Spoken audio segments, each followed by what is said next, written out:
Ooh, good timing.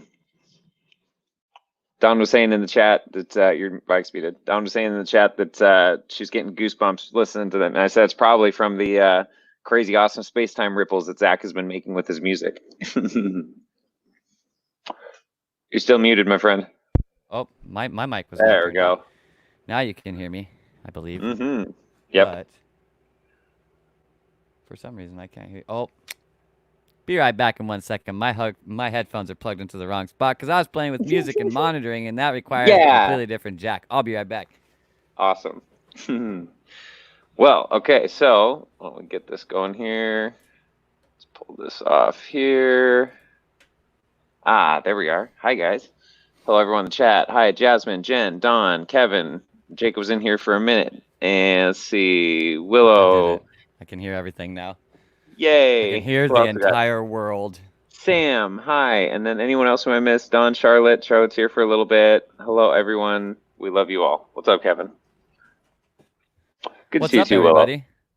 It's we're like already 20 minutes in. The sunset was really good, so I decided to go ahead and take that in with Yeah, do Jen. it. So that was nice. Awesome. This picture a little better than the sunset that I just watched. Not gonna lie, but the one right now is pretty good too.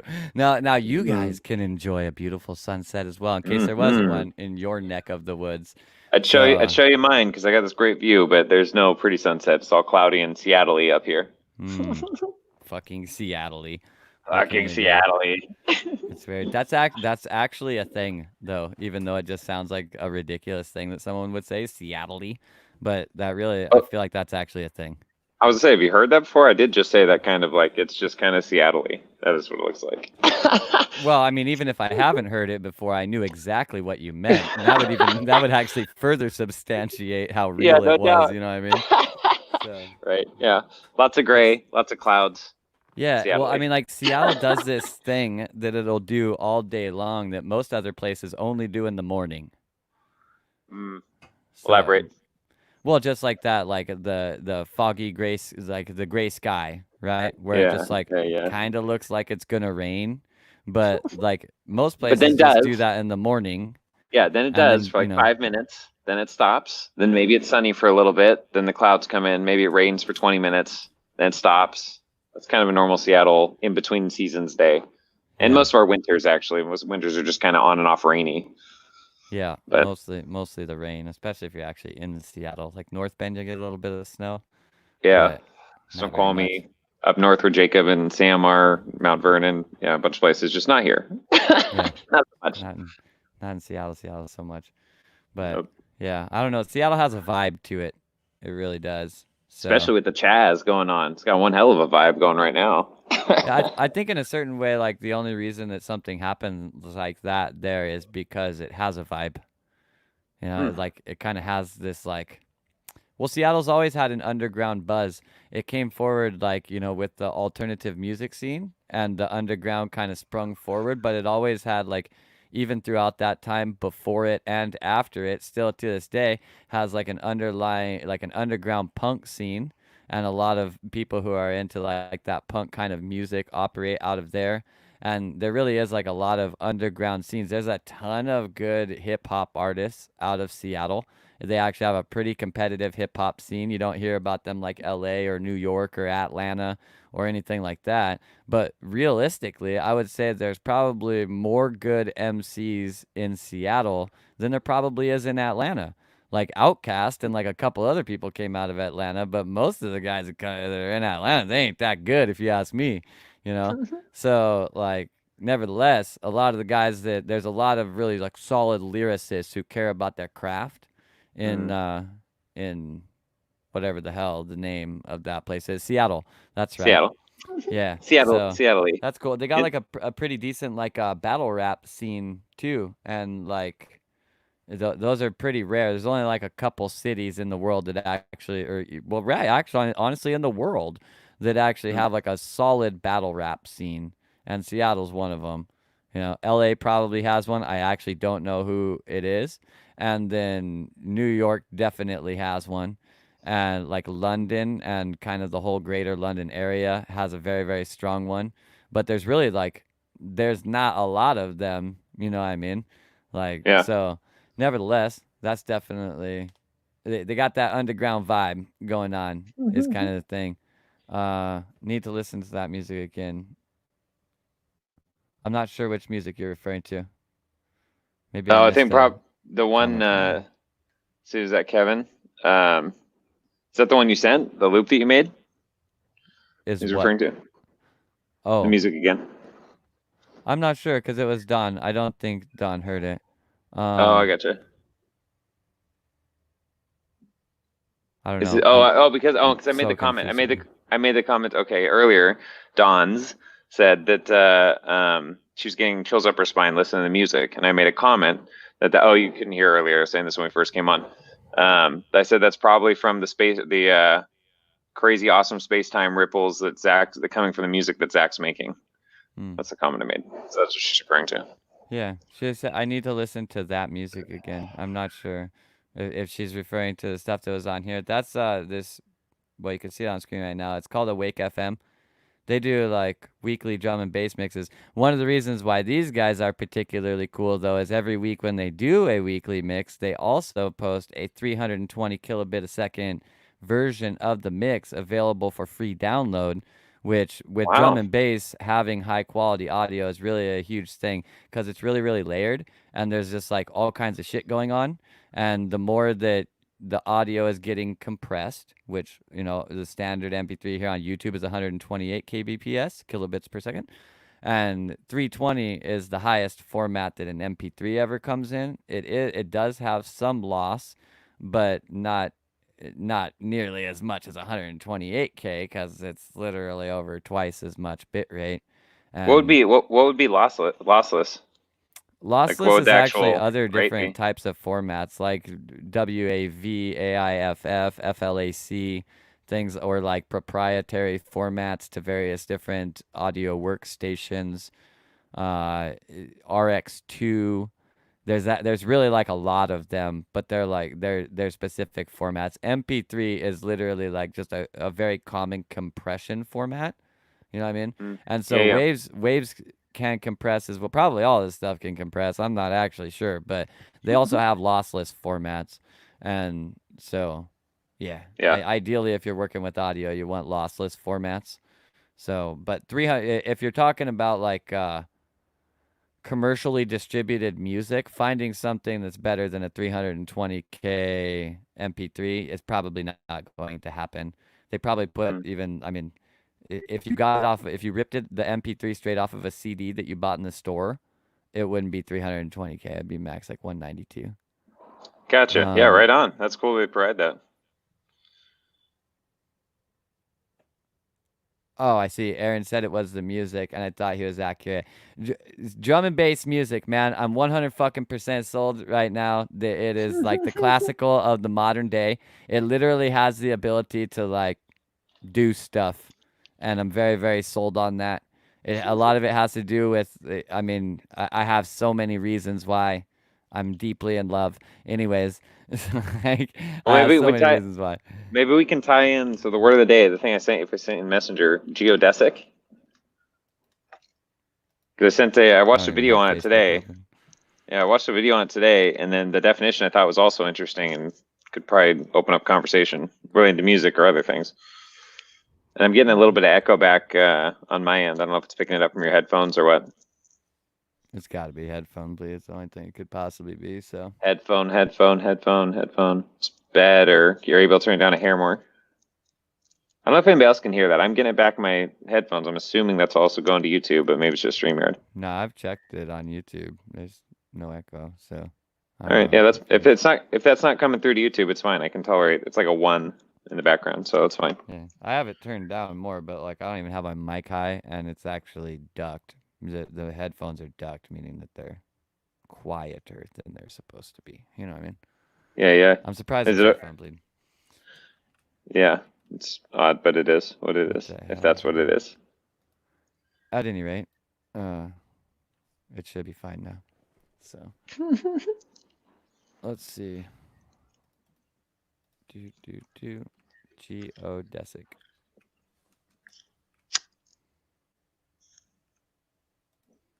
This is what geodesic means. It means relating to or denoting the shortest possible line between 2 points on a sphere or other curved surface. And then also something that people really associate this term to is the idea of a geodesic dome, which this is a geodesic sphere, and a geodesic dome is just half of that. You know, Yeah. really, that's usually what it is. As you can see here, sometimes a whole sphere could be used. Like Epcot Center is a Hmm. geodesic sphere. How does These that kinds tie of in with things. like the buckyball? That would be a geodesic sphere also, I'm assuming. I mean, what would be any sphere-like object would technically be a geodesic? Well, the geodesic would be the Okay, way so things move over a sphered object from one point to another. if you were to map basically the interface points of the 64-point vector equilibrium. 64 tetrahedron resonance foundation, Nassim Haramein, that one. Well, you can say Nassim Haramein, but he actually got it from Buckminster Fuller. That's where that thing comes from. So The 64 tetrahedron. yeah, that Oh, whole okay. that whole like Buckminster Fuller did so much down that line Right. already a long time ago. Well, buckyballs, carbon C60. C60 is a massive supplement thing that's coming into the market. Has the last few years that it actually elongates your telomeres The on your point is, DNA. if you were to put that thing inside of this sphere, all the places where that would touch is where you end up getting the points that generate the vertices of a geodesic sphere. Does that make Well, sense? and then the video that I sent you, I sent in the DMB thread, I think. Geodesic. It's just an animated video. I think we've watched them before, probably from the same channel. But it shows different lines going over a geodesic shape, not necessarily a sphere, but over a flat plane with a curvature in it, and shows how the lines move from the straight line. But as it curves across that three-dimensional, turning a 2D plane into a 3D plane, you see how the lines move, even though they're moving straight and in the shortest accurate distance. Once you get a geodesic location, that it causes them to curve and move at different timings and time rates. If you change the actual size of the geodesic shape, then it changes their move. It's really fascinating. The animation's done really well. And Where is it at? I don't have it on Facebook. This animation that you're talking about. yeah, it's in the thread that the DMB thread I sent earlier today, or I guess now it's named God is a DJ. It's the one right before you said that meme. It's the two above that.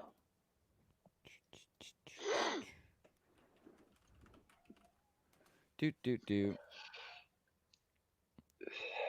Don says it has a 0 point in the buckyball. That Is that math. the? Oh, it's the beauty of geodesics one. Mm-hmm. Gotcha. Hey, Sasha. Nice to see you. Okay. I'm sure we're fine watching this on here, so we're gonna play this video. It doesn't Cool. need sound. It can just be pretty. That's fine. It could, but it's 10 minutes. So if we're gonna do that, then the explanation is pretty good. All right, we'll put sound on. Okay, so this is a video called "The Beauty of Geodesics" by Physics Videos by Eugene.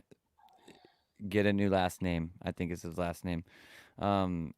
So we're gonna watch it. It's a really confusing last name. It's like Kutoryansky or something like that. It was actually really fucking good. I can't believe I did so good.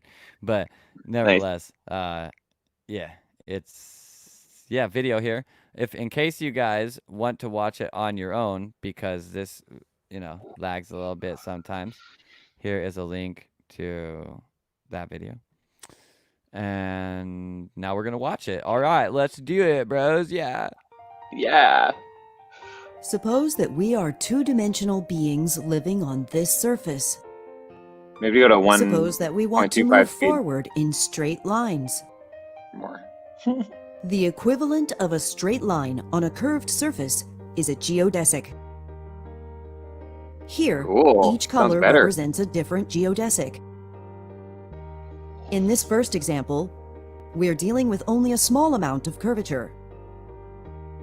Here, each path is deflected by only a small amount.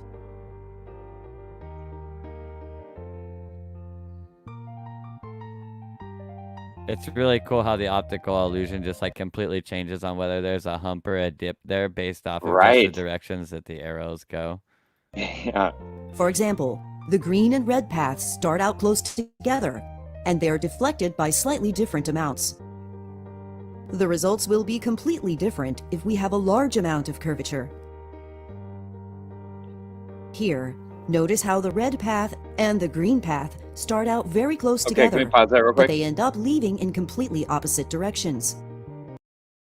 So it's a thought I had on this when I was watching it earlier that just came to me, and I don't know if it totally fits, but it just hit my mind. So like astrology. So like right here. Here, notice how the red Perfect, path pause that. and the green path. So right there, so like this is astrology. This is everyone being born based on your position at birth in relation to the stars. You're moving forward, same with your friends or your peers or whatever. But when you hit certain astrological places, you're still going a straight line, but it starts to curve you off into different directions. Anyway, I just thought that was interesting.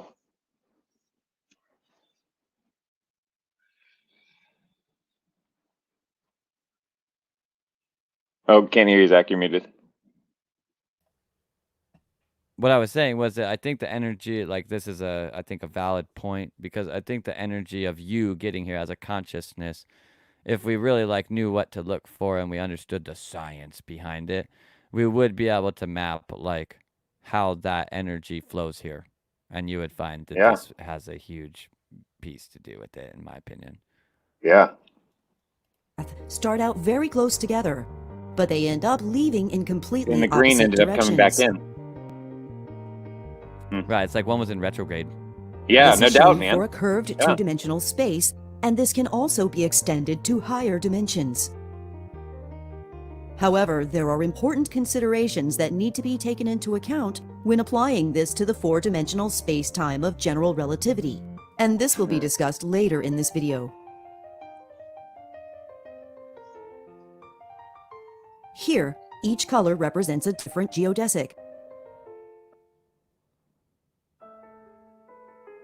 Suppose we want to get from one side of this hill to the other. The path going directly over the hill is a geodesic, but going around the hill involves a much shorter distance.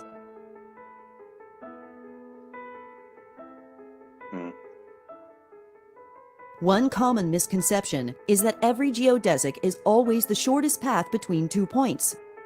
But this example clearly shows that this is not true.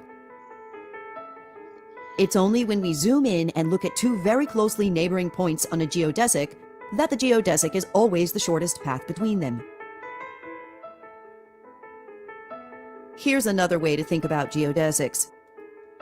A geodesic is the path that would be followed by a small car stuck to the surface, with its wheels always pointing directly forward, and with the wheels on the left and right side of the car always rotating at the exact same speed. So the wheels on the left go round and round, and the car going straight goes A round and round, geodesic is the path that would be followed by a small car stuck to the surface, with its wheels always pointing directly forward, and with the wheels on the left and right side of the car always rotating at the exact same speed.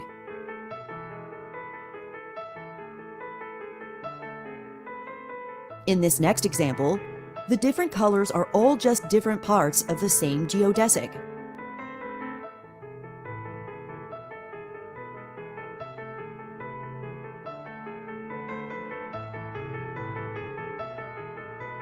The red arrows are always the first to wrap around and create a new path that all the other arrows will follow.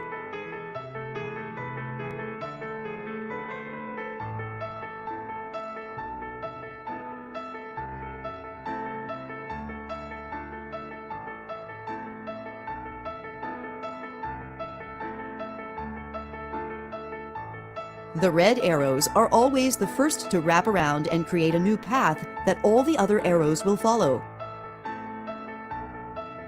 So I just have deja vu. Does they say exactly the same thing twice in a row? Awesome. Neighboring lines that start out parallel on this surface end up converging.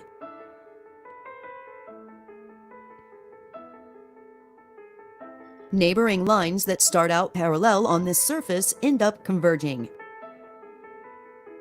Jeez. Neighboring lines that start out parallel on this other surface end up diverging. Here, every color once again represents a different geodesic. Yeah. Right here, we're modeling how two people break up. This is a breakup right here. Yeah. No doubt. Yeah. This is Pinch why point. a breakup happens. Let's now Space-time consider pinch yet point. another example. The red and green arrows This is are not cool, man. perfectly aligned with this donut. Really interesting. I love donuts. Although the red and green geodesics have very different starting conditions, they both eventually end up preferring to travel around the outside of the donut. Interesting. And now, the point of no return.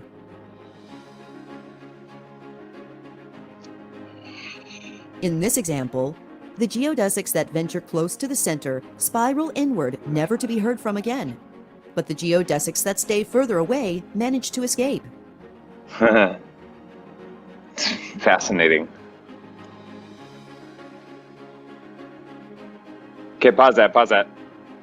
The geodesics Guys, think about that. The ones that had the correct trajectory, or correct, whatever you want to call that, they were able to escape. Maybe, like, if your trajectory is correct as you enter into something that could be binding or going some other down that black hole or something, some place that comes out the other side, you can still go into that thing. You just set your trajectory or your vectors, so you know you will come out the other side. I find that really interesting. Yeah, I mean, it's like you have to. So many metaphors can be drawn from all this stuff because it's so function based. You know what I mean? Oh shit, man. I really This is feel. great. I mean, like that's kind of like the idea of balance. You need to make sure in a certain way inside of your life that like the tasks that you're taking on are not a greater weight than your forward momentum that you've already generated can deal with. Otherwise, you end up in a fucking pit of despair, basically. Wow, great one. Good job. Yep. that are swallowed continually spiral downward, whereas the geodesics that escape spiral back upwards. However, gotta admit, going down this tube all spiraling with a bunch of other shit looks like fun. Yeah, it does. 100%, man. Maybe if it's a metaphor for your life, not the best idea, but if you're a little arrow, yeah, it's a good time. Here's another way to think about geodesics. Look at that, only one made it down. Suppose Did only we one zoom make in it down? very That's closely interesting. so that the curved space can be Well, approximated let's as notice being that flat. is really like based off of their sample set. Well, still, though, out of that sample set, I figured the majority would have made down, or it looked like that at the beginning. But if that was the same trajectory as it followed through to the next animation, and only If they're one of that. making good scientific animations, then they're purposely only including as many as they have to, right? So there's not any Correct. two that would ever go to the same place. Well, you right. know, So unless they that need means. to. So that I'm agreed. So that means that if one went to the center out of what was there, 6 or 8, that means that out of that spread, the spread around the hole, only one of those actually made center. One, I'd be curious the which one. percentage is Probably. still low for sure. Yeah.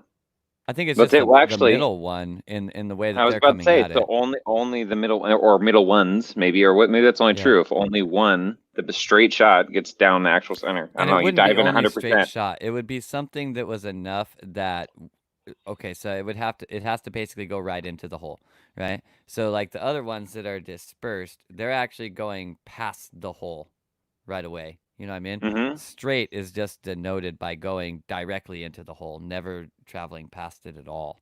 You know what I mean? Yeah. Well, right. Yeah, that makes sense. But really there's like, well, depending on the size of the hole, right, there could be a million straights that with straight being defined as goes directly into the hole, doesn't go past it and then vortex in, basically. Yeah. Awesome. There's so much here. Suppose we use this approximation to move our arrow forward by a tiny amount. Wow, they've done it, guys.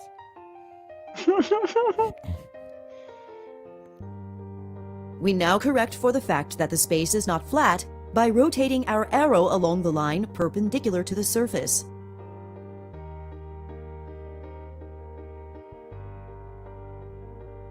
If we repeat this over and over again, we get the path of the geodesic.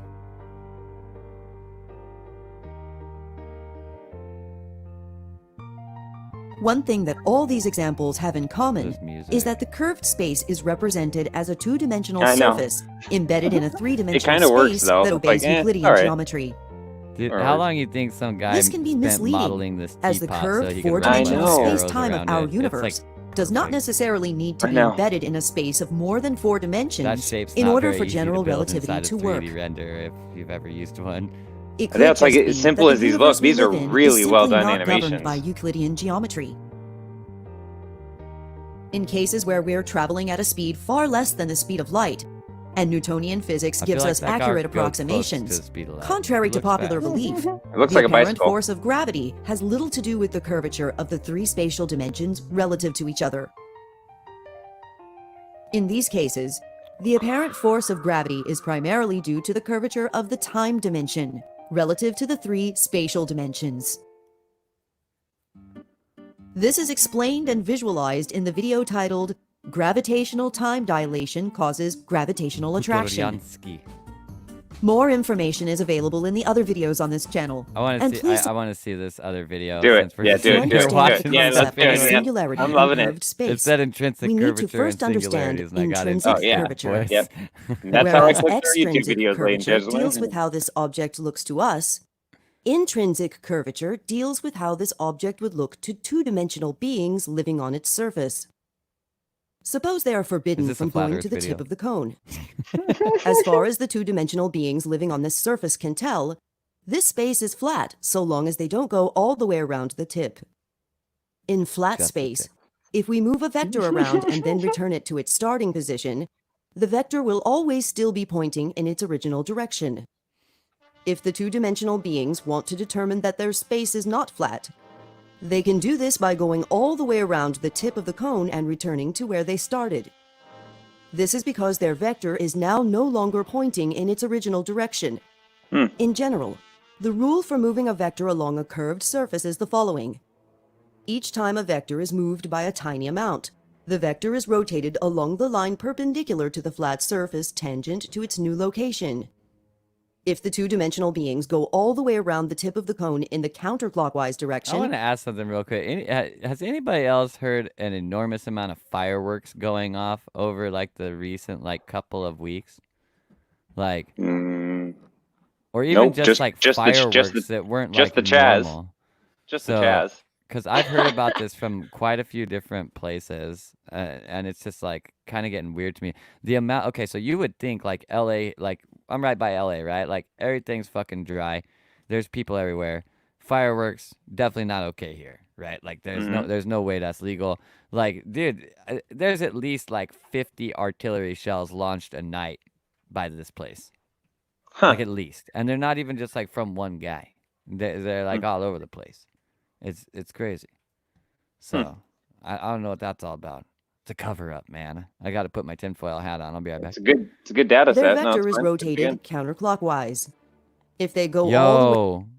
If I make a tinfoil hat like this, then I won't know that my hat is a cone. I will think it is flat. Around the tip in the clockwise direction, their vector is rotated clockwise. Because the vector rotates in the same direction in which they travel, we say that the area has a positive intrinsic curvature. The angle by which their vector rotates is exactly equal to the angle of the missing section of the circle. That a kid? Let's consider a new example. In this new example, we will add an extra section to the circle. Pizza.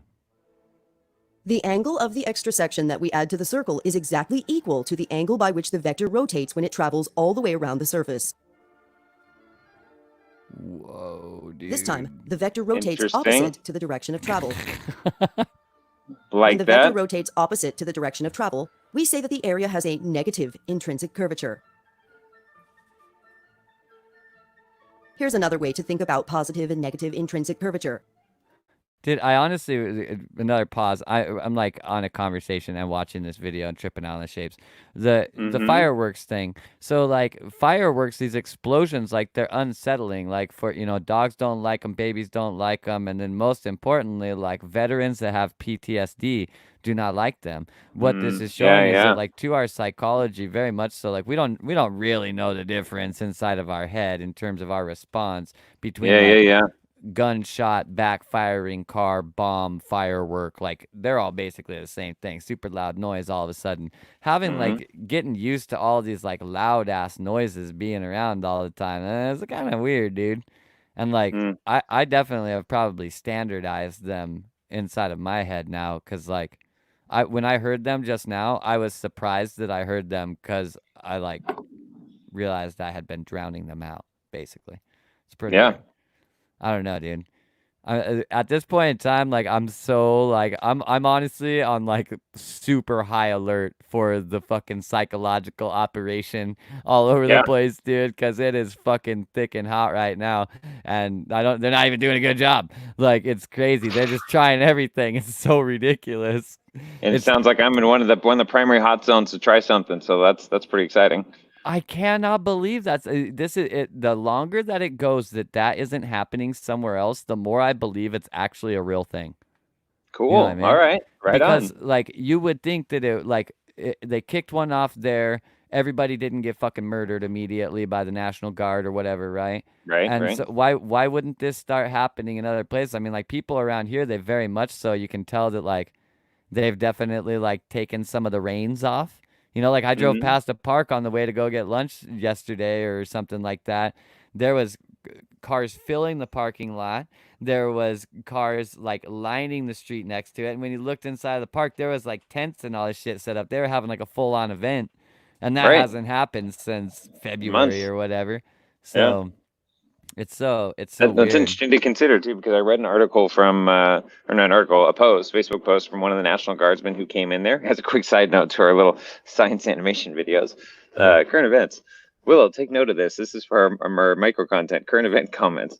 Um, so like, I read this thing from the National Guard guys from when the day he got called in and the full 2 weeks or first 2 weeks up until like June 12th or whatever when they pulled out, and it was his experience. And it was, I mean, it was really, I mean, it seemed genuine for When they one. I mean, pulled he out was of where? when they pulled out of the Jazz, when they Okay. pulled back, when they were fighting them for up to 2 weeks, when they were establishing it, the process from his perspective, the way it happened. It was Was really that only the objective. 12th? I think They've been there so. like a week at least now, right? Well, right, well, they established it, but that when the I think when the National Guard, when Inslee and the mayor called off the National Guard and the police and told them to abandon the precinct, I think that was all like the Okay. 12th, I think. So, which is just fucking nuts, man, that we're talking about this, right? It's just crazy. Which, awesome times we live. So like, and since then, like I was there, what, 13th, 14th? I wasn't there. Yeah, so it had to be because I was there. Whenever I was there, they were obviously already gone. It was already, peaceful and whatever. But I guess the point was, or the point I'm trying to make based on the comment you were making, that the National Guard didn't like murder them or take them all out. What he was saying, they were not allowed to be armed. So the Inslee said they can come in, but they can't have arms. Couldn't bring in a bunch of shit. They had a few shields. Like literally, like we're not allowed to be armed. So they had tear gas at first until the mayor outlawed tear gas. Like put a stop on that, and so they had like nothing. And then they talked about people coming with backpacks full of things of brick and concrete, handing them out, throwing them right at the shields, right at the riot officers. He had a picture of a shield, and anyway, the point is, maybe the part of the reason is they literally weren't armed. They had to abandon to some extent, it seems, like for their own safety. So like maybe that's backfiring against them, the governor and their decision to do that. Now something's established, it's kind of peaceful, and it becomes not a cancer, but maybe something that's really interesting. Yeah. I don't know. I mean, the smartest thing to do at this point in time, if the businesses in the area aren't like flipping out big time, which like I hear completely different sets of data depending on who you ask Yeah, about yeah. that. Let me put it this way. So far, I'm trying to right now. That you made that statement, the different data I've gotten about that, the comments I have heard about the businesses are open are from people who are there, right? For the most part, I think people are there, and they're like I saw businesses open when I was there. Not all of them necessarily. I didn't really pay super attention to that, but they're definitely food places open, their businesses open. Mhm. And then the other ones I think are people I don't think have even been near there. I'm pretty sure it's all mainstream news regurgitation. Come to think of it, or some form of social media regurgitation that And but there's some truth to that. I'm sure there are a few shop owners at least that are like that it's negatively affecting in a very bad way. And I don't know all the details on it, but that's all I've Yeah. heard.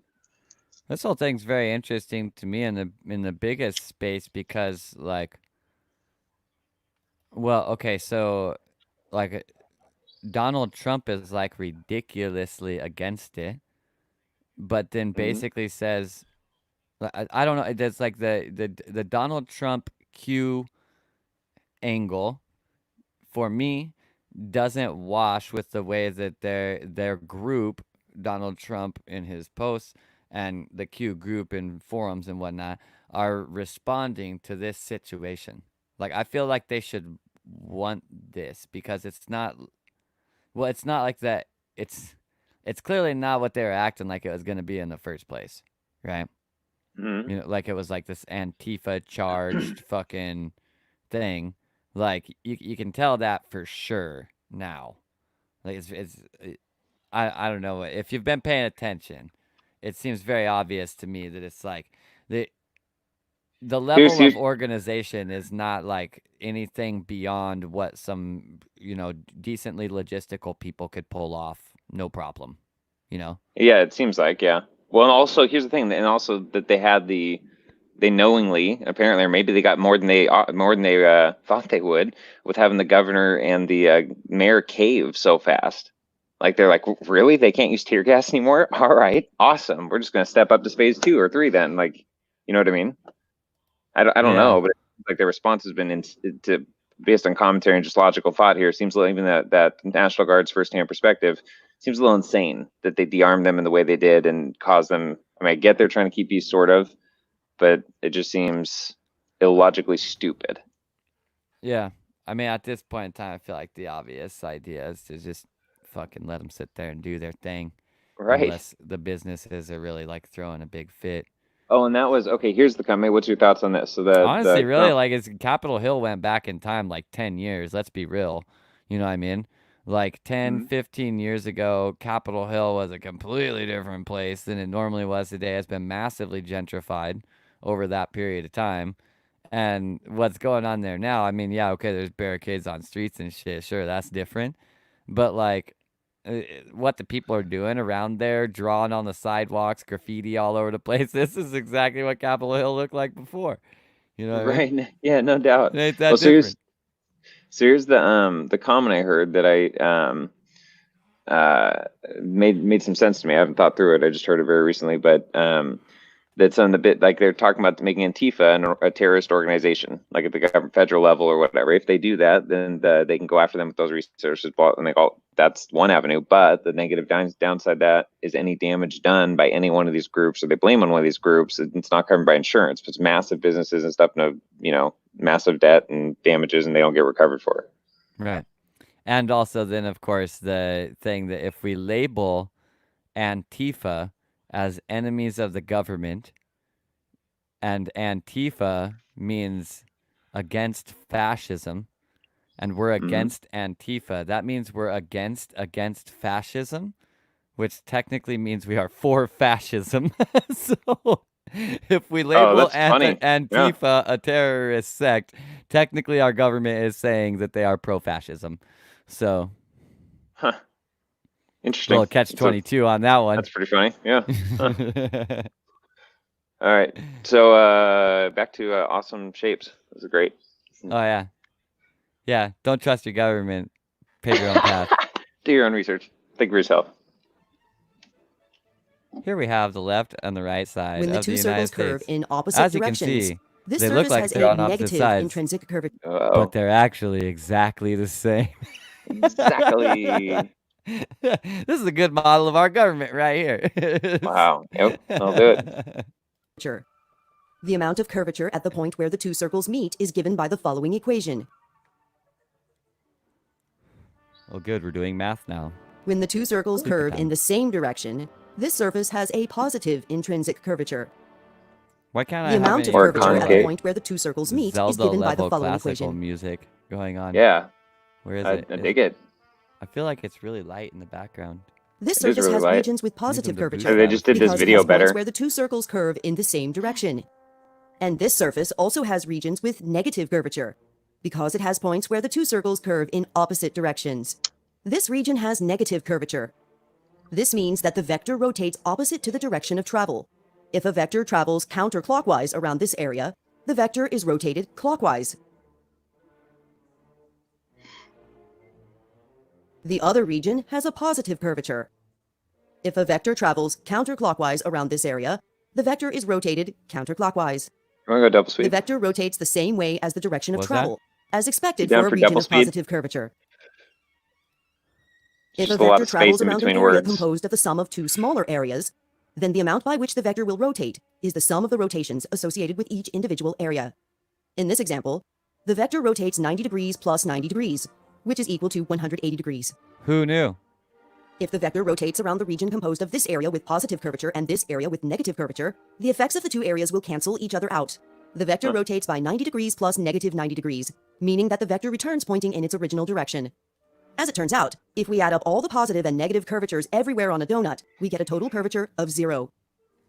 The curvature of any surface at any point can be defined as follows. The intrinsic curvature at a point is proportional to the angle by which a vector rotates when it travels around an area, divided by the size of the area as the size of the area approaches 0. This gives us the same answer as the definition involving the two circles. However, the definition involving the two circles only works for a two-dimensional surface embedded in a three-dimensional space. For higher dimensions, we need the more general definition of intrinsic curvature, based on how much a vector rotates when it travels around an area and then returns to its original position. Consider the intrinsic curvature of the following surface. We can visualize this by using our definition of curvature involving the two circles. A line can be thought of as a circle with a radius of infinity. Therefore, our equation tells us that the intrinsic curvature is 0 at every point on this surface. This means that two-dimensional beings living on this surface would never be able to tell that their space is curved. Similarly, Oh my gosh, this dude, visualization it's also Wow, tells us that a see? cone New has 0 theory, intrinsic Valley curvature Earth at every theory. point except at the tip. We're actually in No a doubt. canyon. This is why, if we don't go around the tip, our vector is never rotated. We don't ground the tip. Just make sure you get at least the tip. For our vector to be rotated when we return to the starting position, we need to go all the way around the tip of the cone, because the tip is the only point on the surface with non-zero intrinsic curvature. The intrinsic curvature at a particular point depends on the angle by which the vector is rotated, divided by the size of the area around which it travels as the size of the area approaches 0. But unlike smooth surfaces, in the case of the tip of a cone, even as the size of the area around the tip approaches 0, the angle by which the vector is rotated stays the same. Therefore, the curvature at the tip of the cone is infinite. Thank the Lord. Hallelujah. If we double the Good angle of the Lord. missing section of the circle, the angle by which the vector rotates is also doubled. The curvature at the tip of any cone is infinity, but not all infinities are created equal. That's what she said. That's what she Suppose said. we increase the angle of the missing section of the circle to 180 degrees. The amount by which the vector is rotated has now increased to 180 degrees. For any smooth surface, as the size of the area approaches 0, the angle by which the vector rotates also approaches 0, giving us a finite value for the curvature. But this is not the case for the tip of a cone, and we get a curvature of infinity. As long as the two-dimensional beings living on this surface don't actually go through the tip, they can analyze their space without having to resolve the mathematics of infinity. If they go around the tip, then replacing the area they never enter with a smooth surface will not affect the That amount by which their statement vector right is there, rotated. As long as two-dimensional Unreal. beings don't ever go over Around the the tip, tip. they never have to learn about the nature of infinity or whatever was said right Yeah, there. right. It was just like, somebody sat there and was like, what if I was a little man living on this surface? And I then wonder if there's a tip. one of the findings that they came to was like, alas, I would never have to contemplate infinity. Like, really, that's a thing you thought of? Wow, what I know, one interesting structured sentence, man. Sasha said the way this AI talks is mad funny. So if you guys didn't notice, we turned it up to 1.7 speed because some of these science videos for me, like, I just can't watch them slower. Sorry. They can just think of the path they followed as being on a sphere tangent to the cone at this location. The closer the path is to the tip of the cone, the smaller the radius of the sphere. If they actually go to the tip, they would need a sphere with a radius of 0, which has a curvature of infinity. A point Maybe with this infinite is why curvature. when you do psychedelics, it causes you to contemplate infinity. Because normally you live out here farther in the cone, where it's like closer to the checker point. But then Yeah, you do enough or the psychedelics checkerboard. and you're like pulling, like think of it like your eye being right where this starts to project out from, right? Yeah. And you're like yeah, yeah. collecting vision from all of that. But as you like, you're doing psychedelics, it's pulling you more and more into yourself. And when you get past that little tip right there, all of a sudden that's that moment where you're like, oh shit, I have to contemplate infinity now. Yeah, man, no doubt. Such as the tip of a cone, is an example of what we refer to as a singularity. A singularity. Alright. Well. Okay, dude, there's one more. If we can watch it, it's actually more. It's one. Ugh. Fuck. Just don't put it up on the screen yet, but click on it and look at who it's by and whatever. And if it's too risky, we won't do it. But you have to look at it later. One in here? Yeah, the turbulent flow. And we've talked to him on the show. Smarter Everyday Destin. This is a guy like him. They're big YouTubers, but I don't know, so I don't know what their deals are with copyright shit, and I don't want to get tagged. But those videos are so good. They're so good.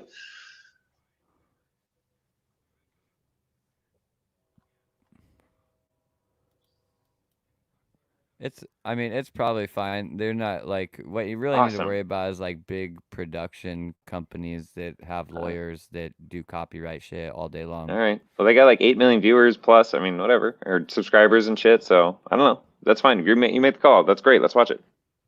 I'm happy. You gotta do at least 1 1/4 though.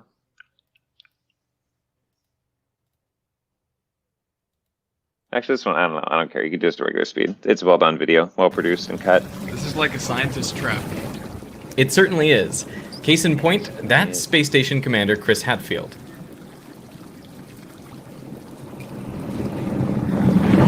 Oh, look at that synchronistically. What this isn't what we ended is on. turbulent. Nope, this is largely laminar flow. Laminar Did flow. somebody say laminar flow? If you didn't know, Destin from Smarter Everyday loves laminar flow, where all the particles of the fluid move parallel to each other in organized layers, or laminae. Look at that! It made a bubble! Where I live, people will roll down the window in their car when they see me in the street, and they will scream, "Turbulent flow is better" to me. That happens. That happens in Huntsville. Yeah. Here's my argument to you, Destin. That laminar flow is easier to love. Okay. But turbulent flow, if you make that effort, is actually more awesome. Dude, I saw this today. I think no. he's still right. Turbulent flow is not better than laminar. It is awesome, but it is not better than laminar flow. Can I just say, I get it. I get where Destin is coming from. I mean, laminar flow is pretty and it's well behaved. Meanwhile, turbulent flow is a mess in more ways than one. I mean, there isn't even a universally agreed upon definition of turbulent flow. You know it when you see it. So that's the deal with turbulence. You know when Pretty you see much, yeah. So instead of a formal definition, in this video, we are going to build a checklist of characteristics of turbulent flow so that you know it when you see it. And the first characteristic of turbulent flow is that it is unpredictable. That's right. Turbulent flow is messy. It's unpredictable. It is literally, definitionally chaotic, meaning it is sensitively dependent on initial conditions. So if you were to change something somewhere in the fluid, well, it would completely change the final state. And that means you can't make predictions with turbulent flow. All you can do is speak about it statistically. I mean, there are the Navier-Stokes equations, which are meant to govern all fluid flow, including turbulence, but they are notoriously difficult to solve. In fact, there is a $1 million prize for anyone who can even make progress towards getting insight into these equations that would explain turbulence. So yeah, I get it. Turbulence is a mess. Laminar flow is easy to love. It's like the belle of the ball, whereas turbulent flow is kind of an ugly duckling. But in this video, I want to transform that ugly duckling into a beautiful swan. I want you to see that if you make the effort, the love you can have for turbulent flow is so much deeper and richer than that superficial fling you have with laminar flow. Jasmine says Zach likes the flowy chaos. You are looking at the motion of air in a room, which is generally turbulent. The physics girl and friends imaged a cross-section of air using a fog machine and a laser sheet. One of the defining characteristics of turbulent flow is that it consists of many interacting swirls of fluid, also called eddies or vortices. These eddies span a huge range of sizes. In the case of air in a room, from the micrometer scale all the way up to meters in diameter. Can you think of another physical phenomenon that exhibits structures over such a range of sizes? But turbulence can be much larger. The surface of the sun is turbulent, as hot plasma rises to the surface in huge convection currents. The cell-like structures here are roughly the size of Texas. Larger still are the turbulent swirls on Jupiter. The Great Red Spot is a vortex bigger than the Earth. The rest of the planet is covered in eddies of all sizes, down to the limits of our ability to measure them from orbiting spacecraft. Even the dust between the stars is in turbulent motion. It makes radio sources twinkle the same way the turbulence in our atmosphere makes stars twinkle.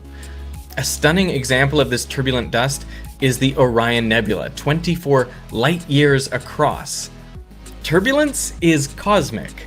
In contrast, laminar flow has to be small. This was shown experimentally in 1883. So cool, man. Osborne Reynolds passed water through a glass pipe at different flow rates. And to visualize the flow, he introduced a stream of dye in the middle of the pipe. He found at low flow rates, the dye remained in a steady stream, laminar flow. But as the flow rate increased, the dye began to oscillate back and forth. And beyond a certain critical point, the dye became completely diffused throughout the pipe. This was turbulent flow. Reynolds had observed another essential characteristic of turbulence. It is diffusive, meaning it mixes things together. Turbulent flows cause things to spread out, not only dye, but also heat or momentum. They all become distributed throughout the fluid. Reynolds found the transition to turbulence was not only dependent on the flow rate. Turbulence occurred more readily in wider pipes, but less readily with more viscous fluids, things like honey. He calculated a dimensionless quantity, now called the Reynolds number, equal to the velocity of the fluid times the characteristic length, say the diameter of the pipe, divided by the kinematic viscosity of the fluid, which you can think of as a measure of its internal friction. High Reynolds numbers result in turbulent flow. Have a look at the smoke rising from a candle flame. At first, it's laminar, but the hot gases accelerate as they rise, and once the Reynolds number gets too big, the smoke transitions to turbulence. So, laminar flow only occurs at low Reynolds numbers, which means it is limited to low speeds, small sizes, or viscous fluids. This is why in our everyday lives, most fluid flow is turbulent. Turbulent flow is the rule, laminar flow is the exception. The air flowing in and out of your lungs is turbulent. The blood pumping through your aorta is turbulent. The atmosphere near the surface of the Earth is turbulent, as is the airflow in and around cumulus and cumulonimbus clouds. In fact, modeling shows that turbulent flow plays an essential role in the formation of raindrops. So turbulence literally makes it rain. I'm going to create turbulence in this rheoscopic fluid. Rheoscopic just means that it shows the currents. And it does that by having these tiny particles suspended in the water. But what you notice, if you look at this turbulent flow, is that it gradually dies away. And that's because another characteristic of turbulence is that it's dissipative. That is, it takes in energy at the largest scales, at these big eddies, and then that energy gets transferred down to smaller and smaller eddies until on the smallest scales, that energy gets dissipated to the fluid as heat. And so in order to maintain turbulence, you need a constant source of energy, something to keep generating those large eddies, which is why we often think about turbulence around objects that move through a fluid, things like planes, cars, or boats. So I want to think about the interface between an object and the fluid. So picture fluid flowing over a flat surface. Far away from the surface, the fluid isn't affected. It keeps moving with what we'll call its free stream velocity. But right at the surface, due to friction and adhesion, the molecules of the fluid are effectively stuck to the surface. Their velocity is zero. The fluid next to it can flow only slowly due to friction with this stationary layer. With increasing distance from the surface, the fluid's velocity increases from zero until it reaches the free stream velocity. And this region of velocity adjustment is known as a boundary layer. In this case, it's a laminar boundary layer. To form this boundary layer, the surface is applying a force to the fluid. That means the fluid is applying an equal and opposite force on the surface, and this is known as skin friction. Now, if the fluid velocity is particularly fast, or if the surface is long, the boundary layer will grow and eventually transition to turbulence.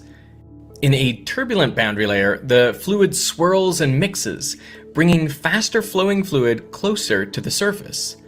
And this increases the skin friction. So turbulent boundary layers result in significantly more drag than laminar ones. And the boundary layers around planes and large ships are mostly turbulent, and skin friction accounts for the majority of the drag they experience. To make matters worse, laminar boundary layers can be tripped into becoming turbulent by small obstacles or rough surfaces. In practice, this means clean, smooth surfaces can significantly reduce drag, saving on fuel costs. If your car is really dirty, it likely gets worse gas mileage than if it were clean.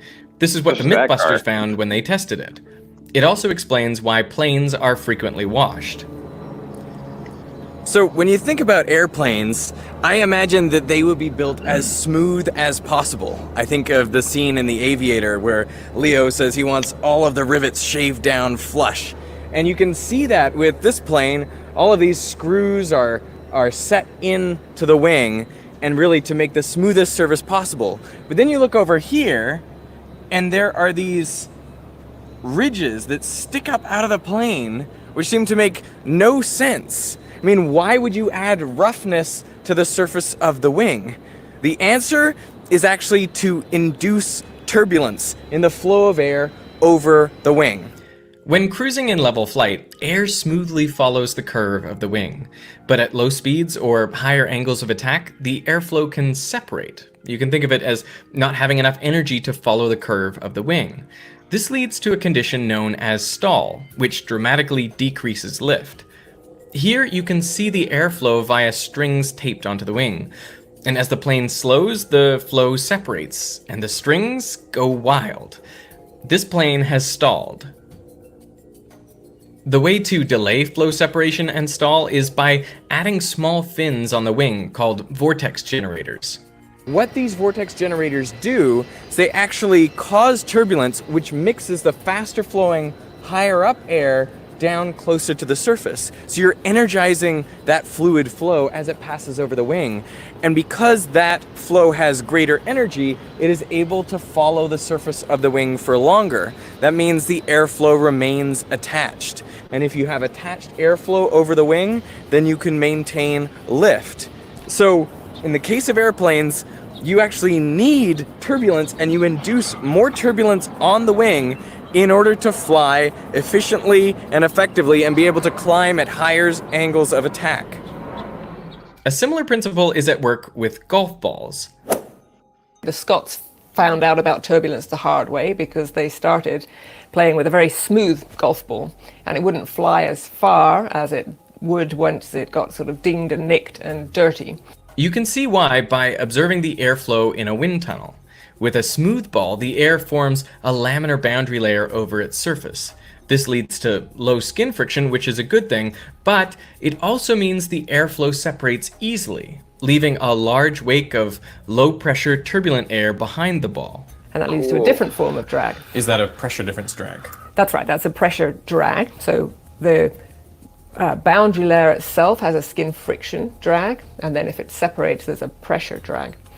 And if you force that boundary layer to become turbulent, so you have mud or roughness or nicks on the golf ball, then a turbulent boundary layer can actually get further around the golf ball before it separates, and so it reduces that wake and reduces that pressure drag. So by reducing the pressure drag more than you're increasing the skin drag, right. That's right. Golf Exactly ball travels further. Yep. Golfers started carving grooves into their golf balls before the aerodynamics of this was fully understood. And since then, dimples have found to work the best for creating a turbulent boundary layer. Dimples are very shallow compared to the diameter of the golf ball, but they have a pretty massive effect. What sort of effect are we talking? Looking at the drag, what we call a drag coefficient, you see a really big drop, almost a factor of 2, when the boundary layer becomes You hear that? Your dimples give you a better So drag having a coefficient. turbulent boundary layer Remember that, Fred. reduces the size of the turbulent wake. But turbulent wakes themselves are interesting, and scientists are looking for ways to harness the energy they contain. There's a lot of water here. I came to Caltech to see this experiment where the water flows around a cylinder and transitions to turbulence in its wake. The flow is visualized here using a fluorescent dye. You can see how, under the right conditions, vortices are shed by one side of the cylinder and then the other, alternating back and forth in a regular pattern.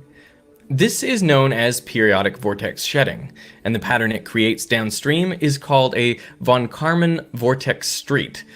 These patterns appear all over the place, most spectacularly in images taken from space. At this scale, an island acts as the obstacle that creates the periodic vortex shedding, and the vortex street is made visible by patterns in the clouds. These patterns can even be seen from ground level.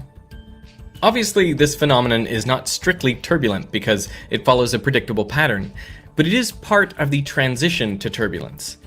And these scientists are looking for ways to harness the energy in these vortex structures. One experiment showed that if you put a dead fish in the wake of an object, it will actually swim upstream. Crazy. This suggests fish can take advantage of turbulent water to swim more efficiently. Okay, pause it's just one way that animals have adapted to live in a turbulent world. So to sum up, turbulence is everywhere. It's inside you, around you, from the smallest scales up to the largest structures in the universe. And it's useful for flying airplanes, forming raindrops, making golf balls fly further, and helping fish, dead or alive, swim upstream. In contrast, laminar flow is small, superficial. It's a toy. That's why its most notable use is in decorative fountains. It appeals to your desire for order, but the world, like turbulence, is messy. That's why I personally prefer the richness, the unpredictability of turbulent flow. No, but turbulent flow has its places too. I'm actually like studying turbulent flow for like my schooling. Like I'm studying turbulent flow in rocket nozzles. That's a thing. So you're cheating on laminar flow. That's what you're doing. No. Yes. Yes. Maybe. I don't know. But you will not get me to say turbulent flow is not awesome and not beautiful. You will not get me to say that. So I will concede, and I agree with you. Turbulent flow is awesome. I will agree. All right. Well, it's just not as awesome as laminar flow. Let's be honest. Hey, I just wanted to let you know that this video was filmed before the COVID outbreak and before the shelter-in-place guidance was put into effect. Now, this portion of the video was sponsored by Cottonelle flushable wipes, and since the outbreak, they've been I don't think we need to hear about the Cottonelle wipes, my friends. We're good. We're good on the Cottonelle wipes. Got it. So, okay, so like, what I thought was interesting, so, well, one of the several parallels I made, so like, in like the ancient texts, they say things like, when you're young, you're given milk, spiritual milk to eat, but then when I come back, I expect you to be able to eat meat, be eating meats, things that are harder to digest, in a sense. And that the starting with the tube test that he did, where he put the dye in, it started out in laminal flow, but as things were simple for a while, eventually things get turbulent. It's not as simple as you'd think. For example, in Kabbalah and the ancient Hebrew texts and the oral traditions, and most of the traditions around the world, you go deeper into Sufism, it all gets back to a very generic source, if you will, source God. I mean, there's esoteric overlays, but really, if you get to the purity of the text, it's simple in a sense, but to get there gets more turbulent because you thought it was simple. There was God and there was this. It's like, no, it's a lot more about you and the internal workings of you and the interdimensional being and the singular port of the universe and like all this other stuff that can get turbulent. I don't know. Interesting. What was the other one? Oh, you're muted. I think a lot of times people basically like they think that the perfect life would be laminar flow, when realistically, like life is perfect in the turbulent flow that it is, much like the dead fish swimming up the stream just because of the turbulence. Right. Yeah. The turbulence inside of reality ensures that even if you get your head stuffed completely up your own ass, you will still travel forward down the path. Right. And that part. Turbulence and what seems like chaos is actually the thing that keeps all of the order together. Really. Right. Isn't that crazy? Yeah, crazy, man. And then, okay, imagine planning, if you will, your astrological vectors to get here. All that turbulence. And they can't even figure out the equation is. He says, like, you know it when you see it.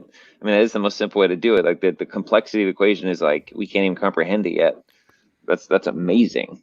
If you're here on this planet and you're listening to this, you're amazing. Sure, and even if you're not listening to it. The only reason that we've had this is because we have kind of this 0 point, which is the human experience, that this turbulent flow is basically going from something turbulent, which you could understand it in quantum concepts as it's going from a wave to a particle, basically at that point. And the only reason we know anything about astrology is just simply from thousands of years of observing that collapse. Really, like when a human comes to be at a certain time, what are they like? You know what I mean? Yeah. And so, like, it's not even that we necessarily understand the turbulence. We actually understand the order inside of the turbulence. We don't even fucking see the turbulence at all, really, Right. Even though it's probably, just absolutely surrounded by turbulence. How would you, on a quick side note on astrology, which would be good, or I'm curious, like, how would you articulate or condense form explain the validity, if that's the right word, of astrology for one's consideration of actually looking into those things and what it could mean for their life?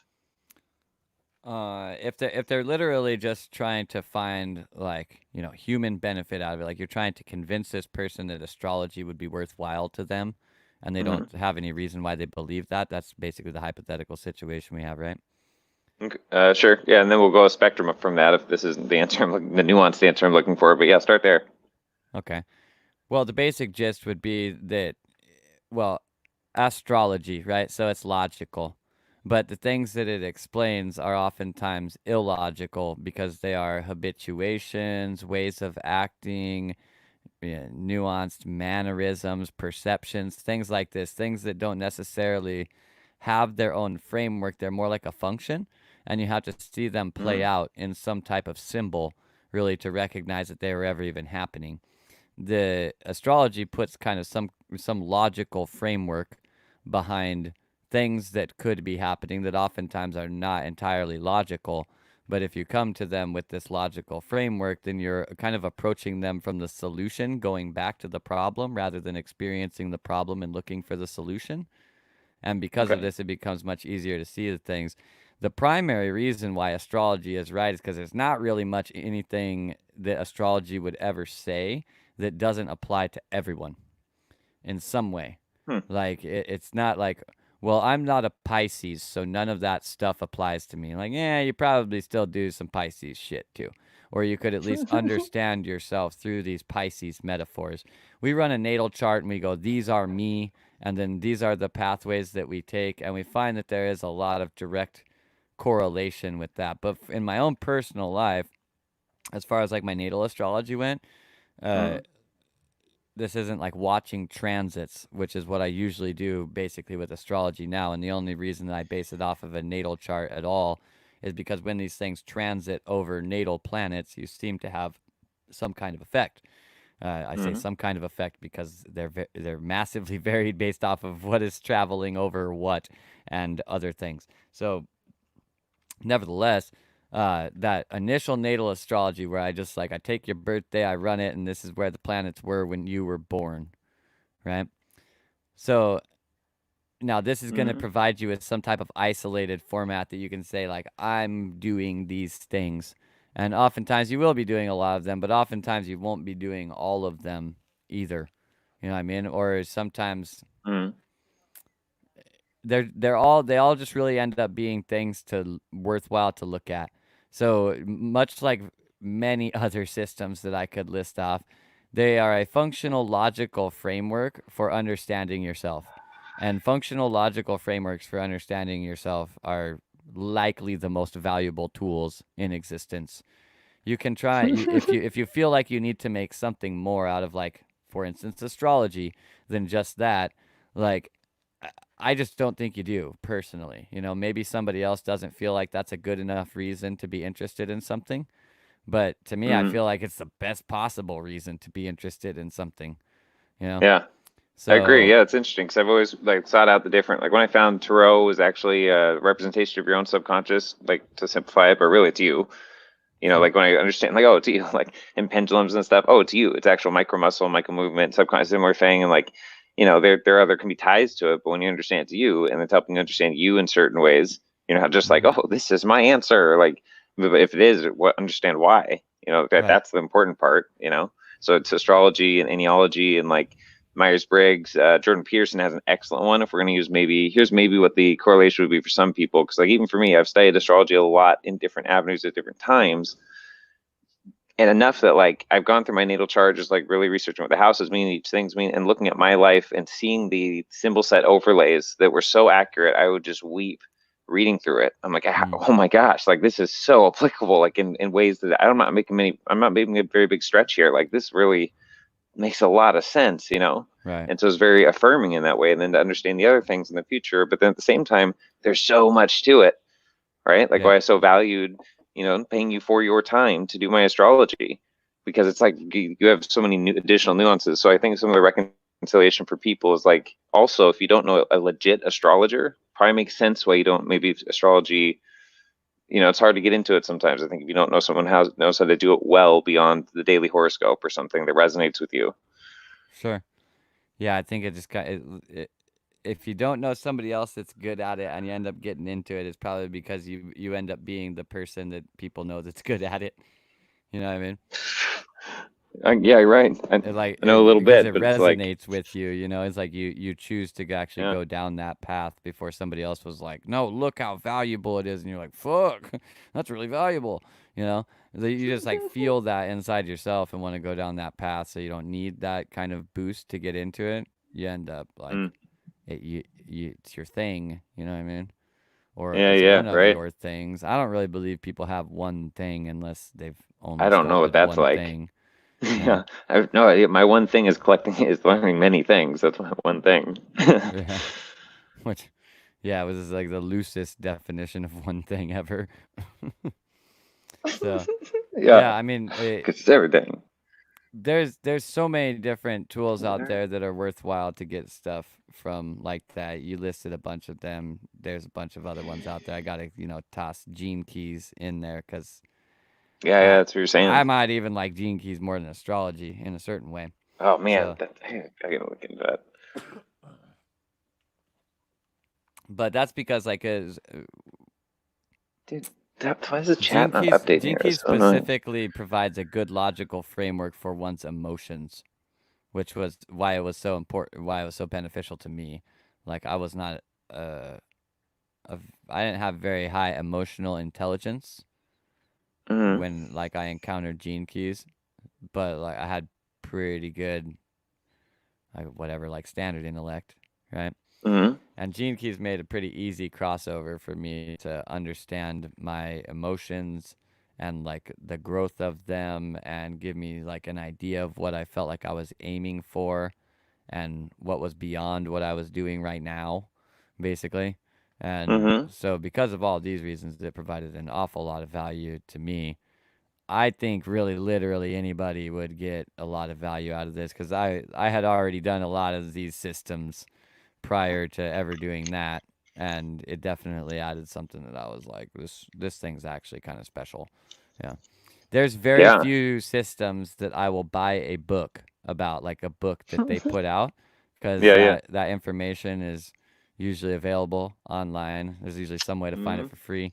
I definitely bought a Gene Keys book. I definitely have offered it as a service for a long time, because it's just like there's no fucking way that you wouldn't have your Gene Keys and not go like, well, shit, I got some work to do, and it's here, here, here, and here, and you know exactly what it is, So it's very beneficial if you're actually looking to get something done and you're trying to find what to do. Yeah, I'm super interested in that. Like I've had it very forward in my awareness for, I guess, I don't know, like 2 years now, 3 years, something like that. I like how you said that too, very forward in your awareness. Like I understand exactly. Yep. Yeah, I contemplate a lot, Right, high priority in the old contemplations. And I'm still definitely learning from it every day. So there's 3 different states that a person can be in for any given Gene Key, which would be the shadow state, the gift state, or the Siddhi state. And the Siddhi state, anybody who looks at their Gene Keys and thinks that they're in a lot of these Siddhi states is probably fucking delusional, because if you really take the time to read into what they are, they're fucking massive things. You know what I mean? It's not just they look a lot like the gift, but they're so much bigger. You know what I mean? And so I wouldn't say that I'm in any of my Siddhi states. I would say that I am in probably all of my gift states at this point in time. I was in shadow states on probably half my chart when I would say 2/3 of my chart when I first came across it.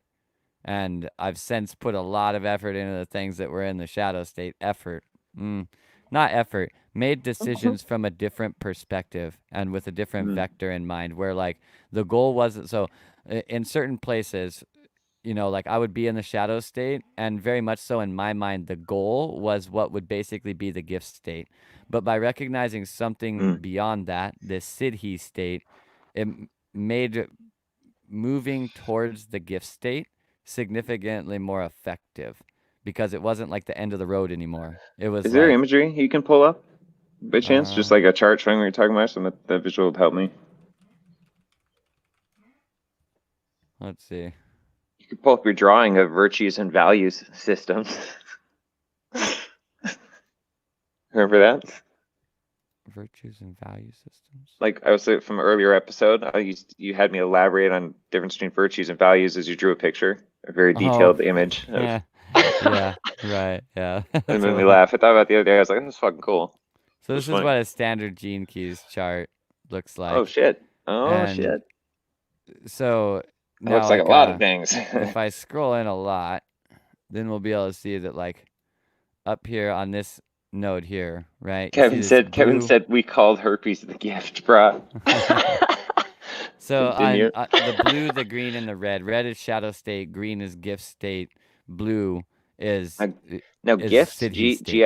G-I-F-T. Yes, like I am gifted. I am talented. Okay, so you didn't work. So kind of one of the selling points behind gene keys is that like through using gene keys, you will be able to unlock your natural gifts. Yeah. Good marketing. It ain't wrong. It's true. Actually not just marketing, which is crazy, but it is fucking marketing for sure. So nevertheless, when we're looking at like, for instance, this specific gene key, which is gene key number 2, right? As you see, life's work 2, the point 2 means the point 2 is line 2. Any gene key can be 0.1 through 0.6. And those lines are basically just subtle adjustments to... It's kind of complex to explain how lines work, really. All those twos on the screen make 6 too, so I'm already sold. So at any rate, when we're looking at this dislocation, orientation, unity, we're functionally looking at gene key number 2, which could be understood as the unity gene key, right? That's the Siddhi state. That's the ultimate state of this. When we're looking at this situation, I'll try and just explain these another way. So unity is like negentropic self-ordering space, right? So its actual inverse, so you may think that something being disordered, which would be dislocated, the opposite of that is for it to be ordered, right? Laminar flow. That is not the opposite of it. That's like a halfway point. The opposite of it is that it is self-ordering, meaning that it is impossible for it to get dislocated, right? Interesting. So if you are dislocated, you're in the shadow state. If you got your shit together and you're not dislocated, you're not all fragmented, then you're orientated, you're in the gift state. But if you're actually at a space where everything is self-ordering without effort, then you would be at this actual unity position. This is why I say, like, if people think that they're in many other Siddhi states, they're fucking delusional. So, because, like... Cool, man. I like that breakdown. You're not sitting around in a state of negentropic self-ordering unity. I mean, you are on an energetic level, but inside of your fucking mind, that's not the way that you see things. You differentiate stuff, compartmentalize it, left, right, up, down, forwards, backwards. It's tomorrow, it's yesterday. You're doing this shit all over the place. This is orientating. If you got a solid handle on that, then you're in the gift state of the unity key. If you're going beyond that to the point where you see that no matter whether it's tomorrow or yesterday, whether it's up or down, left or right, it's all actually like in the right place, and you understand the placement of all of them just intrinsically, then you would be in a state of unity where it's actually impossible for something to not be in the right place, because it doesn't have a place where you put it. It has a place where it puts itself, right? So we can see from this how like dislocation and unity are a massive span apart. Oftentimes the human mind will think that the gift state is the opposite of the shadow state, but there usually is something beyond that, you know? So, nevertheless, like, well, there's another one, for instance, that's like, you know, like the top two of it are it's majesty and strength, right? So like the gift is strength, but the siddhi is majesty, and the idea is that like something that is majestic actually is so like confident with its strengths and embodies its strengths and radiates its strengths so much that it doesn't actually have to ever use strength to get anything done. It's literally just its own presence existing in the space causes the things to happen. You know what I mean? So it like it empowers the space around it to do that which is good for the whole, rather than having the strength to go do the things that are good for the whole. You know what I mean? Totally. And also refer to video number 40 something, 39-ish. I don't know, something. We got the magnetized video, the magnetism, like, because that's what I keep envisioning every time you say it. Well, that's like the self-ordering unity. Right. 100%. Yeah. Very good visuals, very good explanations that video too. Yeah. And I mean, everybody has their own, as if we look at this, we scroll back out. These are ran off of a natal chart that is based in astrology. One reason why I like this system is that it's cross-referenced with a bunch of stuff. It's cross-referenced with astrology. It's cross-referenced with tarot. It's cross-referenced with like, I would say biology, but it's not fully biology. It's cross-referenced with the idea more of biofeedback of the system, of the whole system. Well, no, like actually like the DNA codon ring groups. It's cross-referenced with those. And then the way that it's cross-referenced with those is because at one point in time, someone cross-referenced the 64 codon ring groups with the 64 knocks of the I Ching. And if you scroll in really close on this, you'll see that around the outside of it are the 64 knocks of the I Ching. And so this is also correlated with I Ching. And then also this thing operates in a functional process. It's not just like some nodes that you have. It's literally, so you would go from the top one to the right one, through the center over to the left one, down to the bottom one, and then up into this red sequence, going up, up and left, across to the right, up and left again. And then you would go up into this blue sequence. And you'll notice from the arrows on the blue sequence that the blue sequence is all kind of, well, basically, it all flows into itself. It functions very much so like a tetrahedron, if you really want to think about that. In that all of the outside points interface with the middle, but not all of the outside points interface with each other, right? So, nevertheless, the point is that this is kind of this pearl sequence is where you actually basically like accomplish a thing. The idea is that you have an activation sequence, a Venus sequence, which is the red one, and then a pearl sequence, which is the blue one, leaving this outside part to be your activation. This very much so does play out in your life. And one of the craziest things that I found out about gene keys was I found like basically through overlaying a person's gene keys chart with basically helping them navigate their own journey from like a psychoanalysis or interpretation standpoint. When they were having difficulties in their life, I could find inside of those difficulties which gene key they were like hitting into shadow on first inside of this process. And if we unlocked that one, there would be like a big revolution to whatever it was that they were doing, right? Like it would jump to a whole different like phase of the growth inside of that thing. And then if I like saw where it got stuck next and unlocked that one, we would jump into the next one. And it's like, so it's very mechanistic. And that's the thing that I like, massive amounts of correlations, logical framework for my emotions, and mechanistic function of enhancing myself. Like I'm lifetime subscribed to gene keys now because of those three reasons. Okay, so I would like to jump on this ship. Like where are we? Okay, so I know it's genekeys.com, which will linked in the you chat. can run a free chart at genekeys.com. Anybody can run like getting a free natal chart kind of thing. Yeah, it'll run a chart exactly like this, only with. But then where do we find someone like you to break it all down? Well, I mean, if you're already looking at this video, you done found one. I'm in the bottom left corner, and I can be reached on all of the social media profiles listed there we below. go. I'm more than happy to run your gene keys. But I should also note out there that to get the best, so okay, the Gene Keys book has a whole like huge entry chapter, and one of the revolutionary things for me about Gene Keys was how basically the guy who wrote it, Richard Rudd, he goes into the concept of contemplation in there, but when I came across this, at least, this isn't what contemplation meant to me. So when his format of contemplation was very much so, well, it's I feel like it's like my form of contemplation now because I use it so much. Awesome. But it's very much so the idea of just having like these keys inside of your awareness, and then any situation comes up. So like literally like I anything comes up, I'm always going like, am I dislocated or orientated? Am I Yeah. operating with entropy or freshness? Am I in psychosis or inspired? Am I in discord or am I utilizing discernment? You know what I mean? And you can literally ask all these questions about literally every single situation that you go through, and progressively in every single situation you end, like where I started was by literally just going to a dictionary and defining some of the words so that I had a very clear definition of like, what the fuck are we saying here? And the Gene Keys book itself, it costs money, but in a certain, like, it has a big old breakdown on each one of the Gene Keys, and that provides you with additional information. You know what I mean? So Gene Keys is very much so something that benefits massively from like constant contemplation.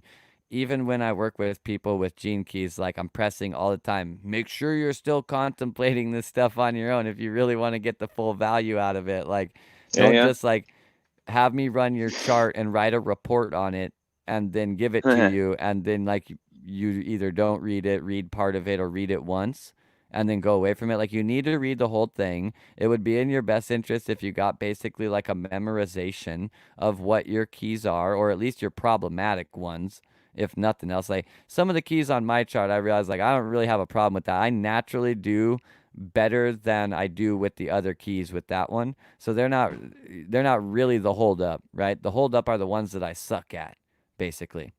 You're right. And so I focused on those in the first place.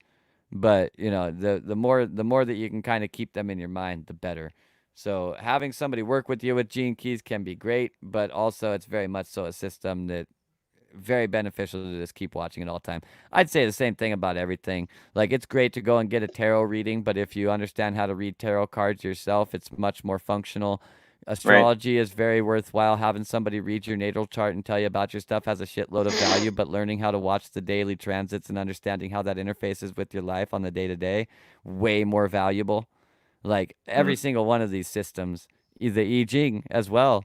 Like, I Ching is literally doesn't even have the option of like, I have my ones and I know those ones. You literally like, it's a divination system. You got to throw some fucking coins in order to, or something, in order to even generate the knocks, So the Gene Keys is basically a system for understanding yourself, if we're just like putting it very shortly.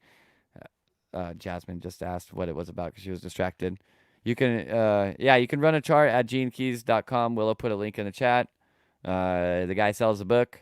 I do Gene Keys readings and explanations, and really more like it's better to operate more like a guide with Gene Keys, where I help you understand how your nodes are applying to what is happening in your life right now, and what you can do to not have that happen, right? So that you're not getting stalled up in these places. If a person has problems with relationships in their life, their Venus sequence is fucked up. If a person has trouble with abundance in their life, their Pearl sequence is fucked up. It's not a maybe. It's 100%. And reality of the situation is, anybody who's hearing this, you may think that your Venus sequence or your Pearl sequence isn't fucked up, but I guarantee you that it is, and you're not actually as abundant and as deep into these relationships and really experiencing them to the full value as you actually could be if you took some time to enhance these things. So, like, honestly, in a certain way, the system is so accurate that it can become annoying, where you just like, you know that this is why you're basically blockading yourself. Like, this is the thing. And you just keep on catching yourself doing it. You know what I mean? And you're like, shit, like the moment that I stopped paying attention, I then fucking operated from dislocation again. Like I got dislocated immediately as soon as I wasn't like staying super focused up. You know what I mean? And then, but also like say that this is literally your pearl note or whatever. Like, shit's not working out for you because like all of the right pieces come together and all of the right synchronicity comes together and everything's working the right way, and there's so many things working at the right way that you get all cluster fucked in the middle of it, drop 18 balls and ruin the entire thing. And you catch yourself do that like 15 times in a fucking row, and you just like blew it on business deals or accomplishing something or whatever the case is. And you watch yourself just basically blow it, and you're like, fuck, I keep fucking falling into that dislocation space, right? But like, this is awareness. Such is the nature of awareness. Generally, when you start coming to awareness about something like this in your life, you're going to catch yourself fuck up with it like 1,000 times. And progressively, you'll end up learning how to not fuck up. Yeah. So it's very worthwhile system. Couldn't speak highly enough about it. But well, really, like any good system, you get out of it what you put into it. So the Gene Keys website, unless I'm going the wrong place, looks like a Dan Winter website. Am I wrong? Maybe on the Gene Keys. Let me pull it up, website. maybe real quick. I mean, last time I remember looking at it, it was pretty snazzy website. Maybe they decided Dan Winter's way was the way of the future. Apparently, it's definitely not Dan Winter's website. If you're on this, I've got right here. Let's see. No, look, man. You see on my screen, or where is it? See, I got genekeys.com. I don't know if I can focus.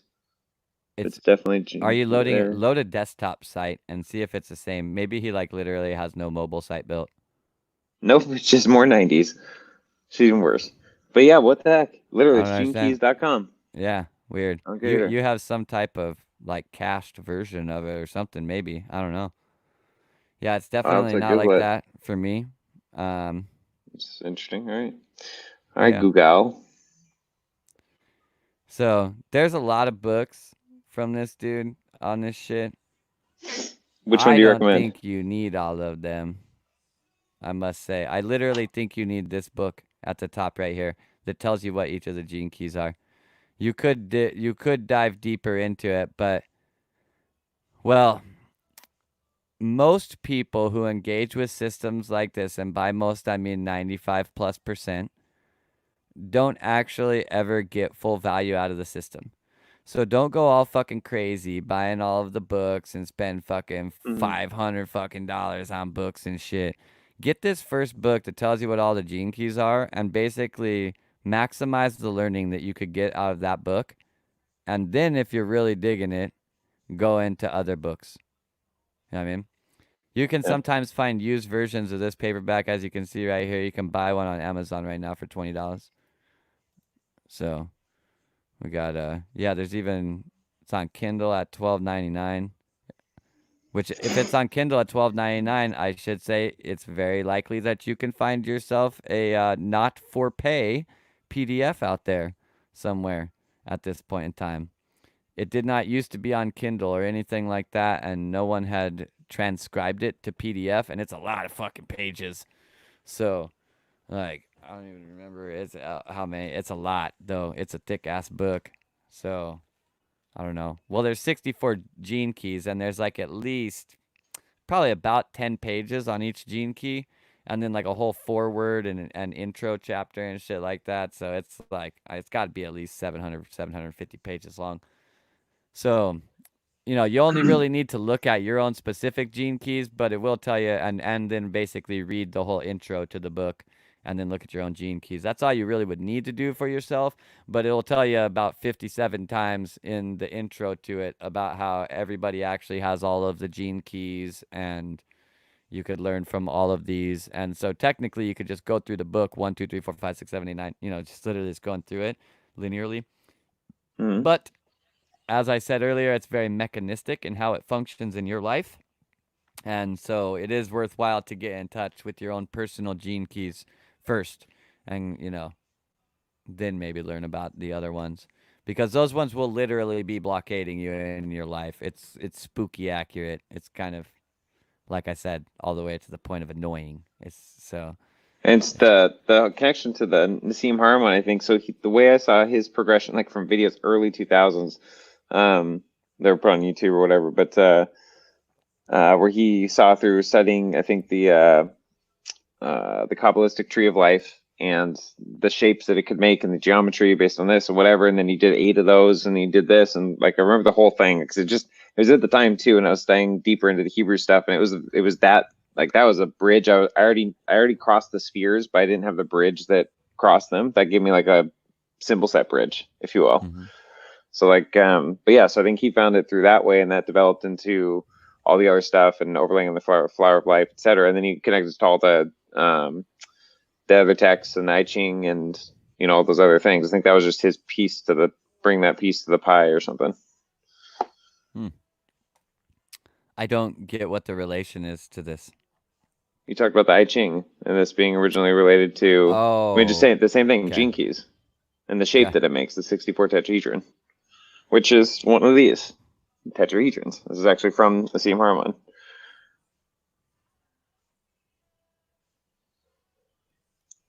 Which is fire. Oh, let's see. 64 tetrahedrons. They do these online or whatever. They put a bunch of them together, and there's a video of showing it. So it creates, they say it's a 0 point in there, and it actually releases, and they show the video on YouTube. Biophotons coming from the center of it. Huh. Interesting. There's a magnet on each corner. Yeah. So I Ching as well. I was introduced to the I Ching really young, so it was kind of, I guess, like heartwarming for me that it included so many different things. Totally. That I had already interfaced with before. And I mean, the crossovers are very, I mean, as soon as I got it, I basically wanted to wrap the one other one in there, which was like tarot. And it was, I think it was like 3 months after I got the book in the first place, like some lady started going super hard on it. And over the next like year, she had basically associated every single one of them to something in the tarot. So the community's doing a lot of cool stuff on it too.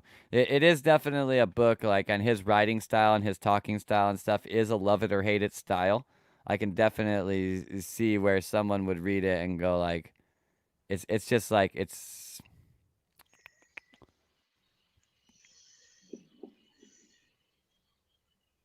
excessively eloquent.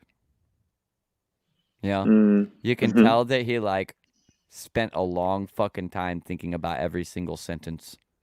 You know what I mean?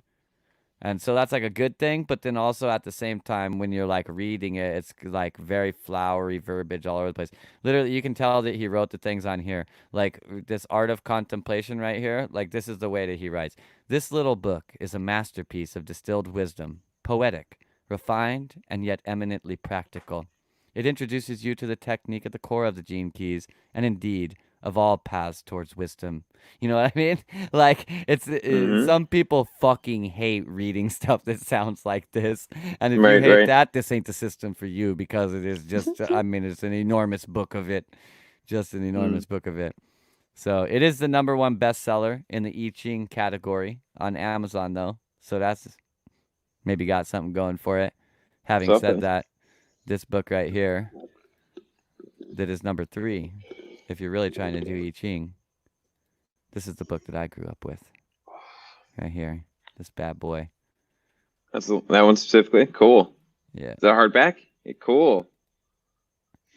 Yeah, it tell you all the knocks, and can we actually get where it writes anywhere in here? These Amazon previews are so weird sometimes. Yeah, nevertheless, the main reason why I prefer this one is because actually it's partially credited to Carl Jung. Cool. So why is it credited to him? Did he help with some kind of translation or aspect of it or something? Or just because they got forwarded the publisher? He helped with it, but then he also wrote the foreword to the book. Carl Jung wrote the foreword? Yeah. Cool. So, yeah. Want to read the forward? Sure. Awesome. Since I am not a sinologue, a foreword to the book of changes from my hand must be a testimonial of my individual experience with this great and singular book. It also affords me, let me make sure that this is actually the foreword written by Jung. Before I read the whole fucking thing, it's actually huge.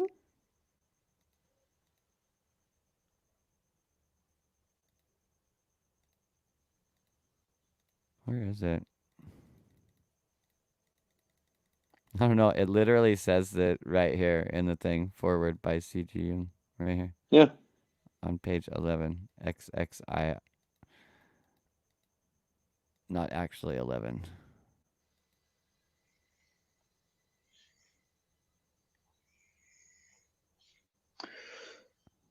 Oh, Sash, Zach figured a workaround for, he's using his camera, phone, or his phone for his camera, and then the audio through the computer, I believe, right? Yeah. That's why your video's clear. Yeah. Yep. That's why there's 3 windows, 3 of us on this left column, but not really. It's 2 Zachs and an Aaron. It's audio Zach, video Aaron, and a video Zach. Yeah, I don't know. This isn't signed by Jung anywhere. I'm so confused. Right. Like, oh, okay, right here it says Jung. Is this at the end of this? No. Are you on page XXI? I'm so confused. This started on XXI. Okay. But it says Jung at the top here. Yeah. Right. But I don't know, like, why this would that piece not of be? Writing continues to go on until this translator's note. Yeah, so I don't know. right, it never says his name on there. I don't know. It says in the titles, and then or what's called the chapters and shit, and then it says at the top of the page. So guess you have to bank on that. Well, we'll read it anyways.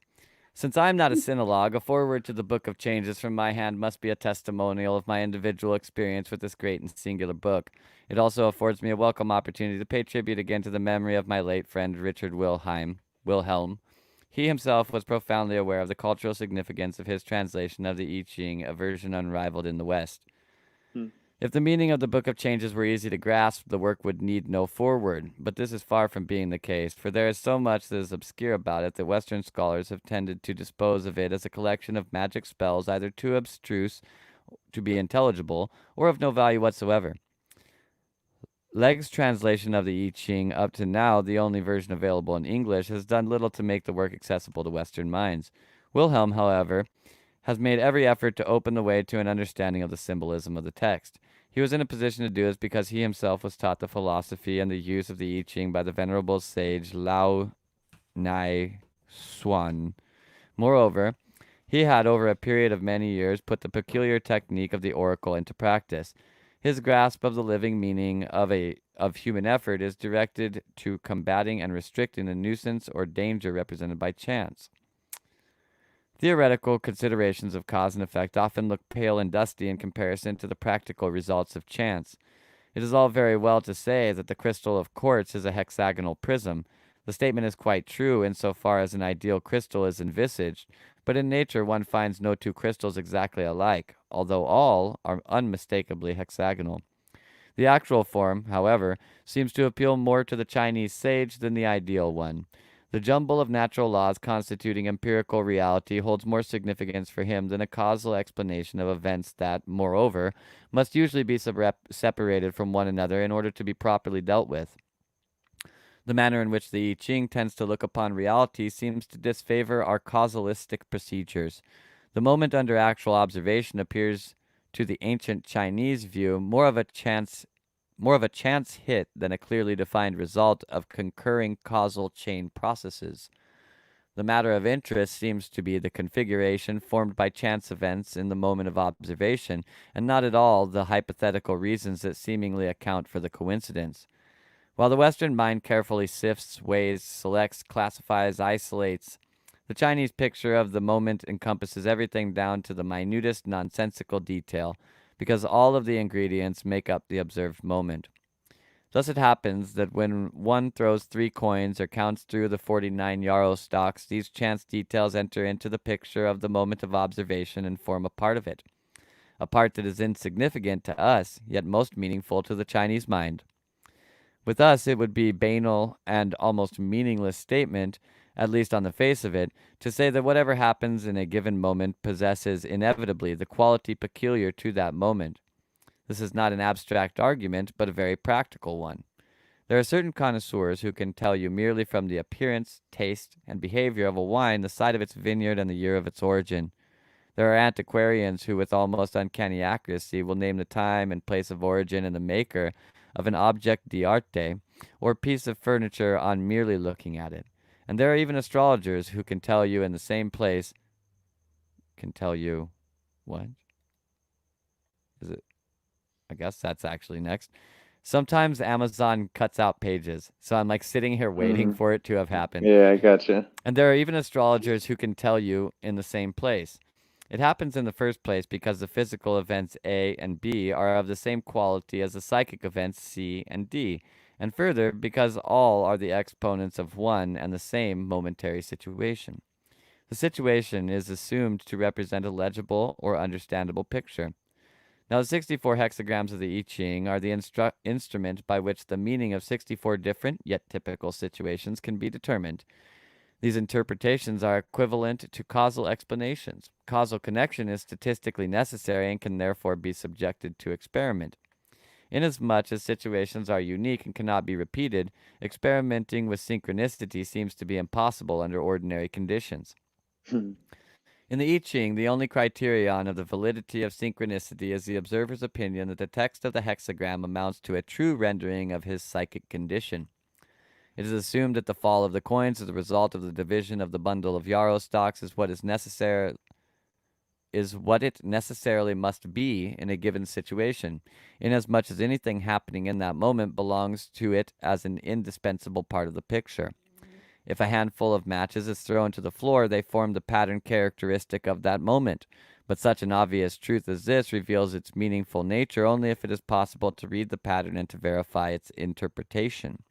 Partly by the observer's knowledge of the subjective and objective situation, partly by the character of subsequent events.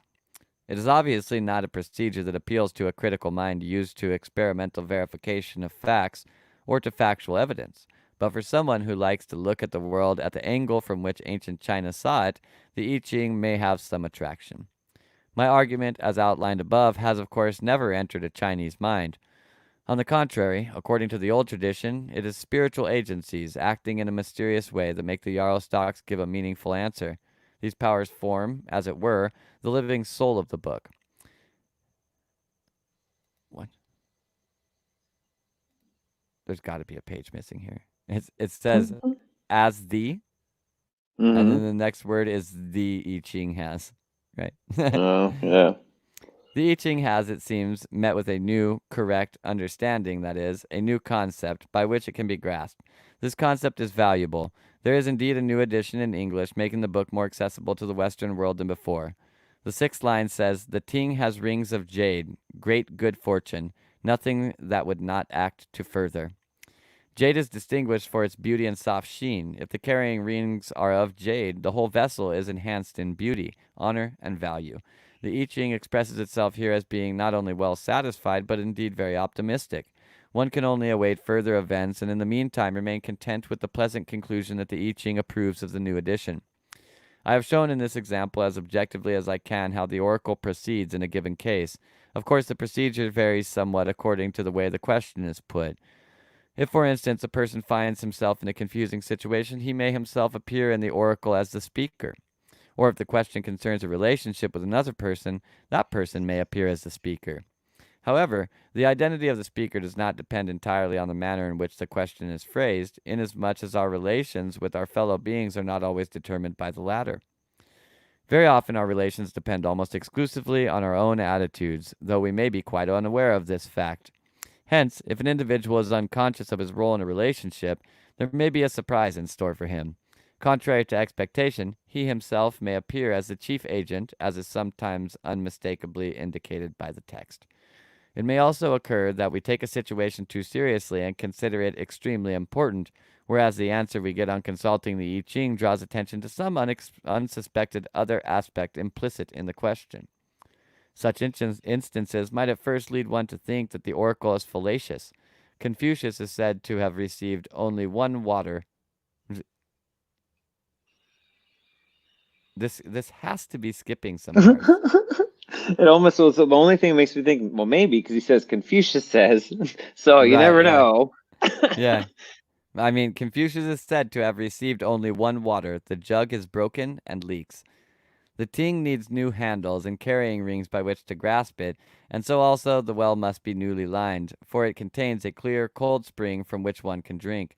One may draw water from it because it is dependable. It is clear that in this prognosis, the speaking subject is again the I Ching, representing itself as a spring of living water. The preceding hexagram described in detail the danger confronting the person who accidentally falls into the pit within the abyss. He must work his way out of it in order to discover that it is an old, ruined well, buried in mud, but capable of being restored to use again. I submitted 2 questions to the method of chance represented by the coin oracle, the second question being put after I had written my analysis of the answer to the first. The first question was directed, as it were, to the I Ching. What had it to say about my intentions to write a foreword?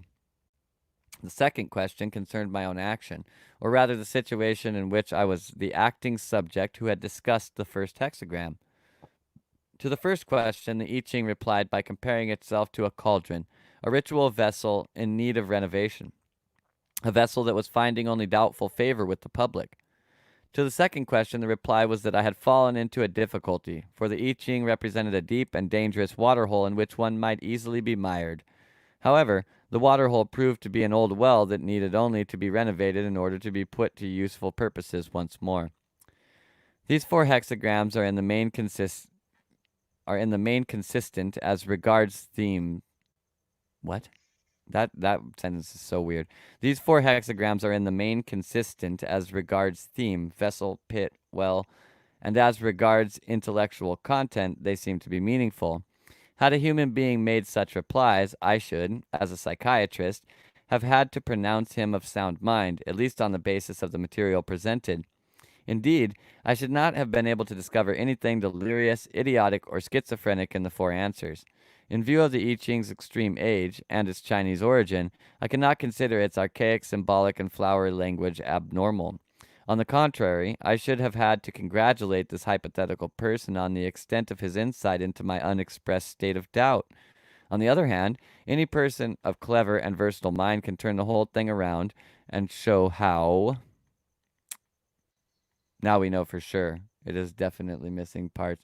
I could go dig this book out because I literally have this book somewhere. I guess my phone overheated and kicked me out of here. That's the thing that happened. Oh, at least your voice is there. I mean, that's good. Didn't drop the whole thing. Yeah. So, yeah, nevertheless, some things that Carl Jung has to say about this. I'm very much so in the same boat with Carl Jung when it has to do with divination and things like this. I think that there is already a flow of things happening, and that the things happening are basically a collapse of all of the things in the space, those unconscious and those conscious, those in awareness and those not in awareness. And so with divination, what we're really doing is giving these unseen or unconscious things more opportunities to present themselves to the conscious mind. And then we can analyze them. We cannot analyze them if they never present themselves to the conscious mind. And through things like I Ching, throwing bones, using runes, tarot, all kinds of other stuff, we end up creating basically these symbol sets for ourselves that we inevitably have put ourselves into because we were part of the creation process.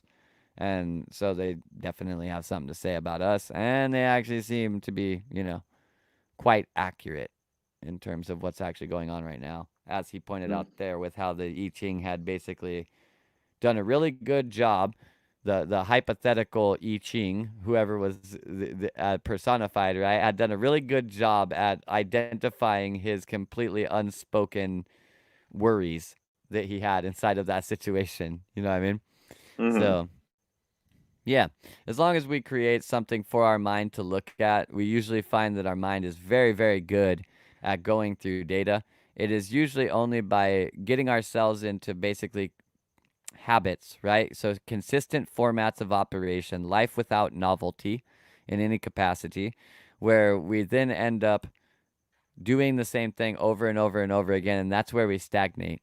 And so if we present ourselves with things like the I Ching, like tarot, etc., we don't actually have to have these like I was really into animal medicine cards at one point in time as well, but this has really expanded in my life now that I literally just pay attention to all the animals that I see around me, and it's a lot like drawing animal cards all the time, only they draw themselves for me, right? But the correlation can still always be made there. If a fox crosses my path, it's because something clever is afoot.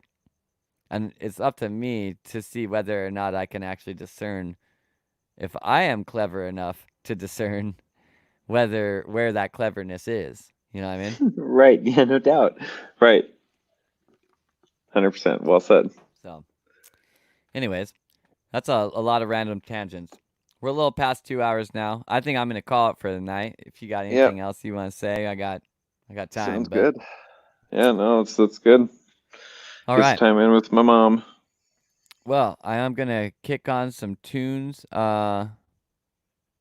Yeah, okay, you already answered this about Sasha. Yeah, not a different place, just screwing around with video setups, and I kind of got something that basically works now. It works good enough. It works especially good when, like, so for Jen's show, she's doing the show by herself most of the time, and so she can just like full screen this version of herself.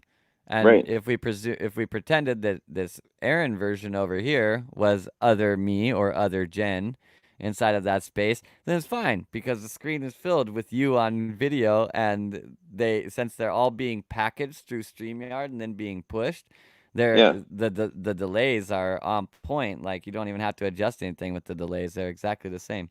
So nevertheless, seems to be kind of working out with this for now. Right on. Yeah. It doesn't use too much data either, and since, like, well, I do my show from here. Jen does hers from her own phone. We have like 100 gigs of data per month, and it's how just much is it using? You've been able to see? It's done. I haven't paid good enough attention to tell you how much it's using like per night or anything. Yeah. But even if it was like a couple gigs per night, we're good for the month, right? Like, if at 100 gigs, it can be basically like 3 1/3 gigs per night, and we'd be fine all month. So.